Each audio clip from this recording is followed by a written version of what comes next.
Hello, you're listening to Hugo Talks Some More, the YouTube backup channel. I uploaded a video last night, 9-minute lockdown news roundup, way too spicy for YouTube. You can find it at hugotalks.com, and be sure to subscribe to hugotalks.com so you can be notified of all new videos I release, as many are now not posted on YouTube anymore.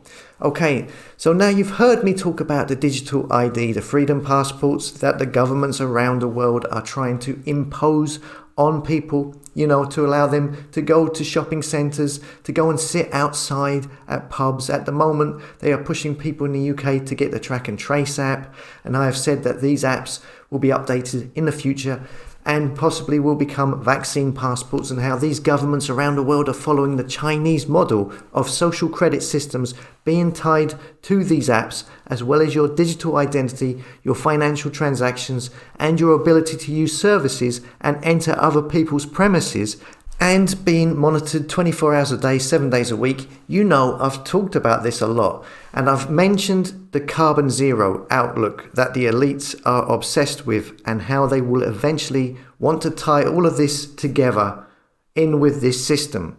So your social credit system will be linked to how much carbon you are using. So here we have the first sign of how your money will be linked to that. Mastercard launches tool for banks to help consumers calculate carbon footprint. It says here the Mastercard carbon calculator is now part of the company's global network and is customizable to suit the needs of banks' eco-conscious clients, the release stated.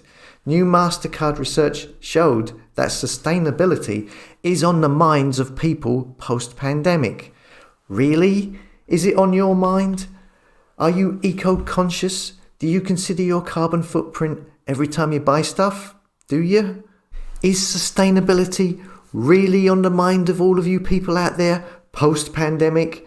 I don't think so. This is once again big corporations telling you what you should do and think. It continues with 54% indicating that preserving the environment is more important now than it was pre-COVID-19. The new data pointed to a growing eco-consciousness trend when it comes to spending and consumption. It says companies, consumers and communities must work together to make the significant changes needed to effectively address climate change, said Mastercard Chief Digital Officer John Lambert in the release.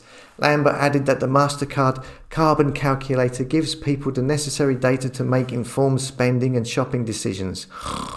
The calculator outlines the carbon emissions across spending categories, independently verified by Aland Index. So what it doesn't say here is that in the future, if things keep going the way they are, if the continue to be the majority and do as they are told, what it doesn't say here is in the future, this will be part of the social credit system, part of the digital ID, part of the vaccine passport, and your social credit score will be affected by your carbon footprint, basically controlling what you do every minute of every day, how much electricity you can use, how much internet you can use, how much travel you can go on, as your score will affect your life. And a low score will bring about penalties. It will make things more expensive to you. Certain services will be blocked to you if you don't follow the climate guidelines. See here, look at this here, carbon offset. It is surprising, it says, how many climate harming CO2 emissions arise when flying, driving, living, working and partying. Calculate and offset your CO2 emissions. They will be measuring every aspect of your life. See, look, car, flights, household, your job, your social life, partying. Do you ever get the feeling that you're not wanted? Would it not be better off if you didn't exist at all? Think of all of that carbon that will be saved if you weren't around.